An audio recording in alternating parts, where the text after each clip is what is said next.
సుబ్రహ్మణ్య షష్ఠి లేదా సుబ్బారాయుడు షష్ఠి అంటారు. దీనినే స్కంద షష్ఠి అని కూడా అంటారు. సుబ్రహ్మణ్యేశ్వరుడు జన్మించిన రోజున పండుగగా జరుపుకుంటారు.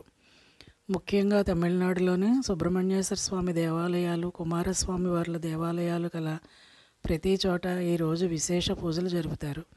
ఆలయ సమీపంలో తిరునాళ్ళు, తీర్థము, వినోద కార్యక్రమాలు ఉంటాయి. భక్తుల పాలిట కల్పవల్లిగా ఈ పర్వదినం అలరారుతోంది. ఈ పండుగ వల్లనే సుబ్బమ్మ, సుబ్బారాయుడు, సుబ్బి, సుబ్బారావు, సుబ్రహ్మణ్యము, బాలసుబ్రహ్మణ్యం లాంటి పేర్లు విస్తృతంగా పెట్టుకోవడం జరుగుతూ ఉండేది.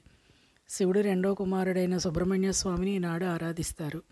ఈ స్వామినే కార్తికేయుడని, స్కందుడని, షణ్ముఖుడని, కుమారస్వామి అని పేర్లతో కూడా పిలుస్తూ ఉంటారు. తారకాసుర సంహార నేపథ్యం ఈ కుమారస్వామి జననానికి సంబంధించిందే. మహాబలిష్ఠుడైన తారకాసురుడిని కుమారస్వామి జయించగలిగాడు కనుక జయాన్ని కోరి ముందుకు నడిచేవాడు ఈ స్వామిని పూజించుకోవడం, తలుచుకోవడం కనిపిస్తుంది. అతి సామాన్య ప్రజల నుంచి ఉన్నత సామాన్యుల వరకు కూడా సంతానం కోసం, శత్రు విజయాల కోసం ఈ స్వామిని మార్గశిర శుద్ధ షష్ఠి నాడు ప్రత్యేకంగా పూజిస్తూ ఉంటారు. పాము మంత్రాలు సాధన చేసేవారు ఈ రోజున ఉపవాసం ఉండి ఆ మంత్రాన్ని మరింతగా జపిస్తూ బలోపేతం చేస్తూ ఉంటారు. ఈరోజు ఉదయాన్నే స్నానం చేయటము, ఏ ఆహారం తీసుకోకుండా తడి బట్టలతో సుబ్రహ్మణ్య స్వామి ఆలయానికి వెళ్ళి పళ్ళు, పాలు, పడగలు, రూపాలు వంటి అక్కడ అర్పిస్తూ ఉంటారు. ఇదంతా నాగపూజకు సంబంధించిందే. పురాణాలలో సుబ్రహ్మణ్య స్వామి వివాహితుడిగా కనిపిస్తాడు.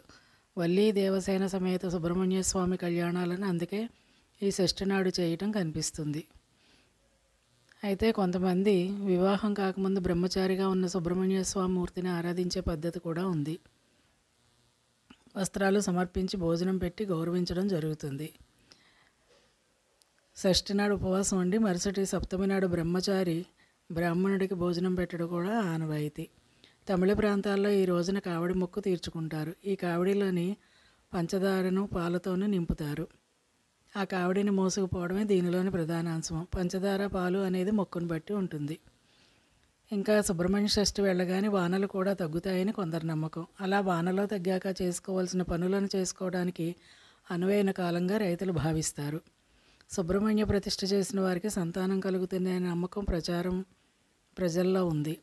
ఉపవాసం ఉండి సర్పమంత్రాన్ని ఈ రోజున దీక్షగా చేస్తే మళ్ళీ సంవత్సరం వరకు గొప్ప శక్తితో అది పనిచేస్తూ ఉంటుంది. సుబ్రహ్మణ్య షష్ఠి వ్రతం వల్ల